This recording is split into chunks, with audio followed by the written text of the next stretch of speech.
Paul, our last chat was summer of 2023, so it's been a year and a bit. Speaking of changing your mind, any major pivots in that period of time with the way you eat or your healthy lifestyle? I've added more fiber to my diet, not out of a real necessity, just out of variety and interest in that. I started eating more squash and I've enjoyed that. So yeah, I eat squash with most of my meals now. I think that's been a positive change. It means that I poop more, but I didn't necessarily feel bad without the fiber. I just wanted more variety in my carbohydrate sources beyond fruit and honey and raw milk. So that is an interesting thing. What else? So I've added creatine since then, which I think is a very important addition in terms of supplements. I think a lot of supplements are more difficult to make an argument for net benefit in humans, and I think creatine is pretty clearly beneficial for humans. So I do 5 grams of a pure sort of tested creatine with a little bit of sea salt added to it for increased absorption.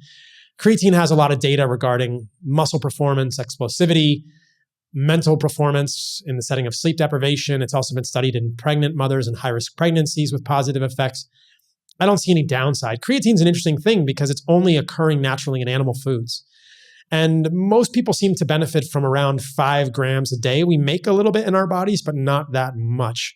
So to get 5 grams a day, you need to eat over 2 pounds of meat, which is something I used to do as a strict carnivore, but I no longer do as an animal-based eater because I'm eating more carbohydrates. I get around 1.25 pounds of meat per day. There's not a lot of creatine in milk. And there's some disagreement in the space about if you're eating rare red meat, if it may have more creatine. I think some sources would suggest that 1 pound would have enough creatine, but I'd rather hedge my bets and have a little more creatine in my diet. So in the morning I get up and the first thing I do in the morning before I surf is I have raw milk from a local goat milk farm that I know and trust with some creatine. I'll put in some desiccated organs there with a little bit of desiccated testicle and desiccated liver from Heart and Soil, the company that I built. I'll put in raw honey because I actually don't fear spiking my blood sugar at all in the morning. I don't even like the word spike. It sounds so negative. It'll just raise my blood sugar, which is, I think, an important thing in the morning to blunt the cortisol awakening response that we get as we're waking up. And then I will add in a little bit of B vitamins, which we can talk to also. So a methylated B vitamin, thinking more about my genetics, folate genetics specifically. But I think creatine is kind of a no-brainer for a lot of people. And even women, people that are not weight training, can benefit from creatine, especially on the mental performance aspect. The other thing that I've added is these methylated B vitamins. So I've known for a while that I have polymorphisms at the level of MTHFR. And when I don't do these, my homocysteine is around 11 or 12. And when I take a methylated B complex with both folinic acid and L-methylfolate, along with riboflavin, B6, B12 in the form of adenosylcobalamin and methylcobalamin, and about 700 milligrams of TMG, which is trimethylglycine, my homocysteine goes down to 7.5.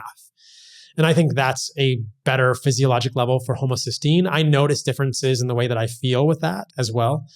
Not everyone needs to do a methylated B vitamin, but I think a lot of us could probably benefit from that, especially if we have any problems with folate genetics, specifically at MTHFR, which has 2 loci, 1298 and 677. So that's a little bit more of a rabbit hole we can go down. And then at night, and I'll give a shout out to my buddy, Gary Brecka, who mentioned this to me. I hadn't thought about doing this, but at night I take 1 milligram of methylfolate and it helps me with rumination. So I think all of us are sort of dealt a different hand when it comes to our genetics and the way our brains work and how quickly we metabolize catecholamines and how quickly we're able to turn our brains on and off.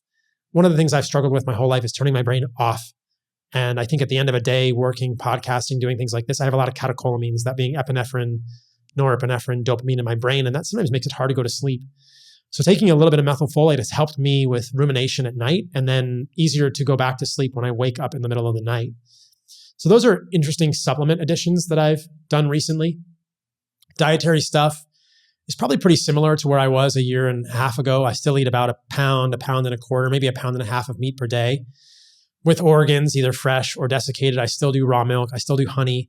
I still scale my carbohydrates based on my activity level. I have more activity in Costa Rica, so I eat more carbohydrates because I surf every day here.